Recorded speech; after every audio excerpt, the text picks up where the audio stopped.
Hey y'all, my little golden book journal is getting lots of new pages today. I have a tutorial for you with 5 junk journal page ideas using some very unusual materials. And don't miss my bonus tips on using transparencies, hymnal pages, and a hot pink vintage scarf. Here we go, y'all.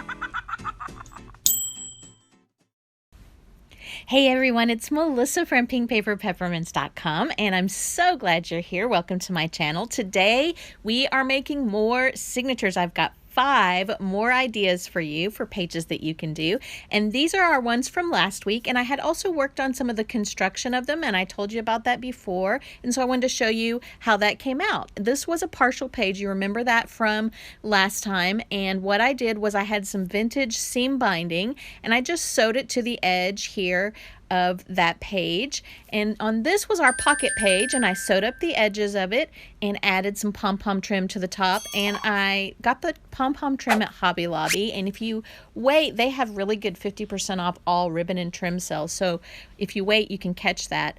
I would have liked to have sewn the pom-pom trim on, but I used the Tombow adhesive you see there because I didn't think of it until after I'd already sewn the sides. So the adhesive worked fine for it, but it would have been cute sewn. So this was our coloring book page, and again I had a partial page here, so I just attached some painted, or rather a painted book page to my partial page, and you can see that there. And now I've got all the pieces together, and I'm adding in my crochet square and kind of layering those up to put into my traveler's notebook.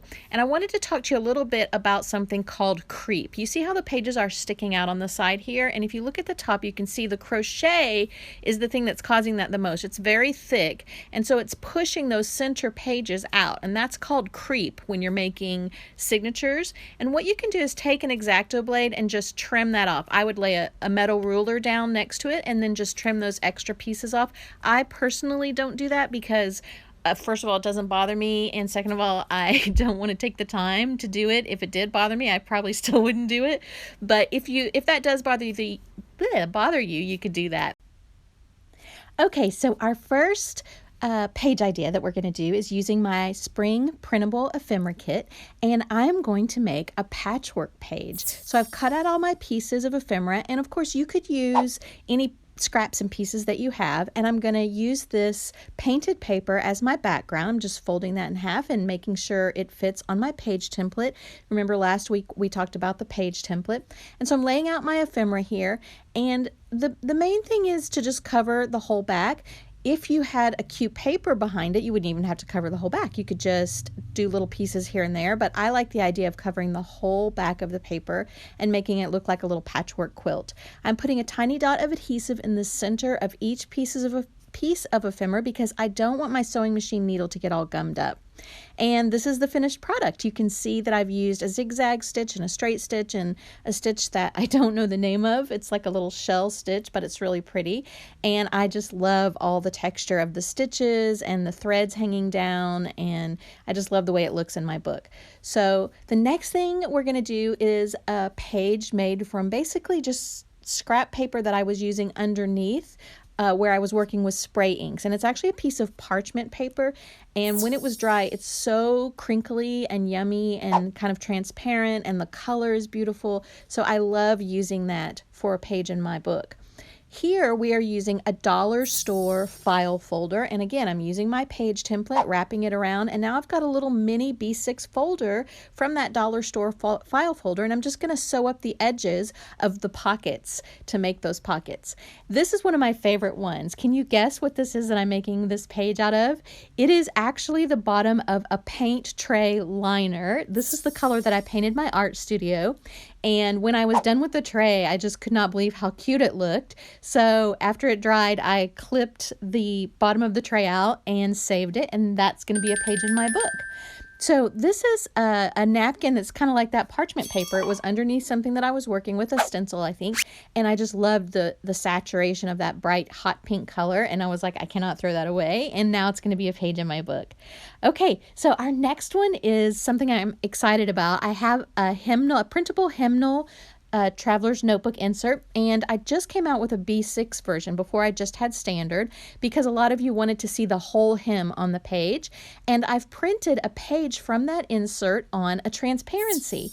And I just wanted to show you a little trick when you're working with transparencies. To see the crop marks, what I do is I slide a piece of white cardstock underneath, and then I line it up on my paper trimmer and then pull that cardstock out, because you can't really see the crop marks on the transparency on those gray paper trimmers. So I'm just folding this in half, and if you push out from the center, it gives you a nice crisp fold. And I'm using my scissors because transparencies, they don't like to fold, so you kind of have to smush those down on the fold to get them folded. And it looks really pretty over a colored piece of paper or painted paper.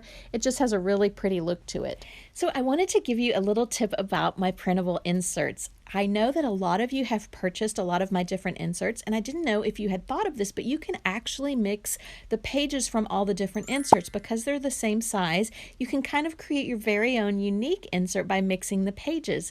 So here I'm mixing my watercolor with my hymnal pages for an art journal insert in the back of this junk journal, and I think it would be so fun to mix in some of my vintage linen inserts with some of my Easter inserts, and it's really a way to extend the life of your printable.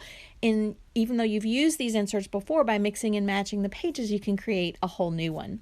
So what I'm doing here is just sliding my inserts into my Traveler's Notebook, and I have one more that I want to show you that is actually a junk journal insert that I made from the pages of this little golden book. And I'm going to be doing a video to show you exactly how I made it, but I just wanted to flip through and show you how cute the pages from this book are. They're so sweet. I absolutely love the illustrations from this book.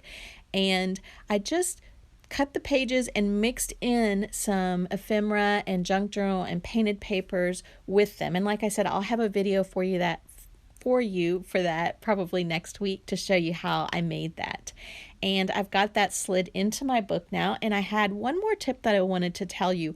When you're creating your notebook, you might notice that there's gaps in between these inserts, and I know that sometimes that looks like, oh, you've made a mistake, but actually those gaps are good. If you see here, I've got gaps between each one of my inserts, because you're going to be filling this book up. You're going to be adding lots of layers to your pages, and you want to have room for that book to expand, which is one of the reasons why I made this giant spine. You might have been wondering it's 2 3/4 inches, because I love big chunky books. So this last tip is not actually mine. It's from Gina at the Rebookery channel, and I will link her below. She is so awesome. And I saw her tie a vintage scarf around one of her junk journals, and I was so excited because I've been hoarding this pink vintage scarf, and I knew that was the perfect thing for this book. So next week, I'm going to be working on these pages and creating pockets, and I'm so excited because I have a lot of neat pocket ideas to show you. You might want to subscribe and hit the bell notification so you find out when I post that video. Thank you so much for joining me. I will see you next time here on Pink Paper Peppermints.